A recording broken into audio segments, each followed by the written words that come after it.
Okay, New Zealanders awoke to lessened lockdown measures as they are now on alert level 3. And let's find out how that is looking in New Zealand from Greg Bessa. Hello, Greg. Hello, Alma. Good evening from New Zealand. Good afternoon from Manila. Yes.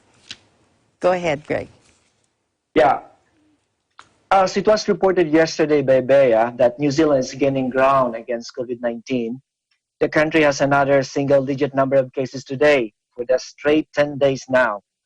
So during the press conference today, Director General of the Ministry of Health, Ashley Bloomfield, announced that there are only 2 confirmed cases and 1 probable case. So the total number of cases now in New Zealand is 1,472, of which 1,214, or more than 80%, have recovered.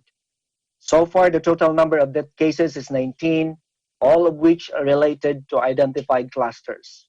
So as you mentioned, today, Tuesday, 28th of April, is the first day after the lockdown was lifted at midnight last night at 11:59 p.m. Though the Prime Minister is encouraging the people to continue staying at home unless for essential travels, they have now more freedom to move around. People are now allowed to leave their homes, to travel short distances in terms of doing exercises at parks or beaches, but should still observe the social distancing of 2 meters away from anyone who are not within what we call bubbles, or people who are not who they are not living with together. Going to swimming, surfing, and hunting while observing all safety measures. Going to work or school, doing shared caring arrangements, relocating a home or business, traveling for medical reasons and emergencies, and attending to court orders, traveling with exemption because of compassionate reasons, foreign nationals leaving New Zealand, and people arriving in New Zealand from overseas and returning home after 14 days of managed self-isolation at port of arrival. Today is also the start of rebuilding the New Zealand economy, as approximately 400,000 people reported to work. Other than the continuity of those doing essential services during lockdown, construction, forestry, and manufacturing industries are now allowed to operate, provided that they have safety measures in place. Restaurants, takeaway shops, and other retail outlets are also back to business, though limited to contactless transactions such as ordering by online or phone, delivering of orders through couriers, or customers personally picking it up, including the drive-thru for KFC, McDonald's, and other takeaway shops.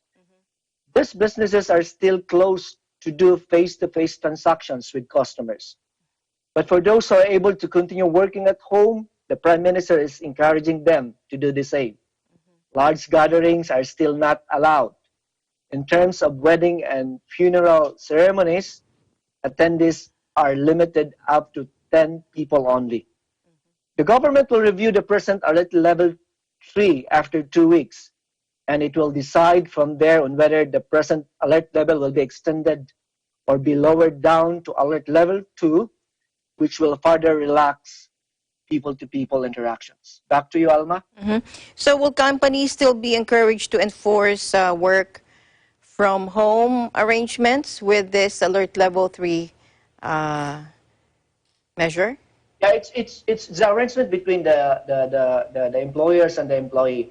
But the Prime Minister is encouraging to do the work from home arrangement. But if employers are not able to do that because of the nature of their work, then they're allowed to report to their work. So alert, when will they decide to go to alert level 2 and so on? So after 2 weeks, so it's around May 11. So the government will decide. But because we're doing it, the government is doing it well in managing the COVID-19 infection rate, there's a possibility that we're going to alert level 2 by the decision will be on the 11th of May. 11th of May.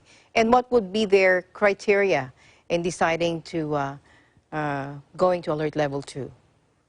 Well, of course, as the number of cases now is decreasing, it's one of the criteria of the government. it should be always be a single-digit number of cases. And then, of course, the government also is doing its best to implement the contact tracing, efficient contact tracing, meaning to say, if one is being infected, so the government has the capability to trace those people whom that person being infected communicated and interacted with, so that they can really monitor about the transmission rate within that area where the person being infected is identified. All right, thank you very much, Greg, and let's hope that this continues until, well, it will not end, but at least until the lockdown measures are totally lifted. Thank you so much for your updates. Thank you, Alma. Live reporting from Wellington City, New Zealand. This is Greg Bessa. We live in interesting times.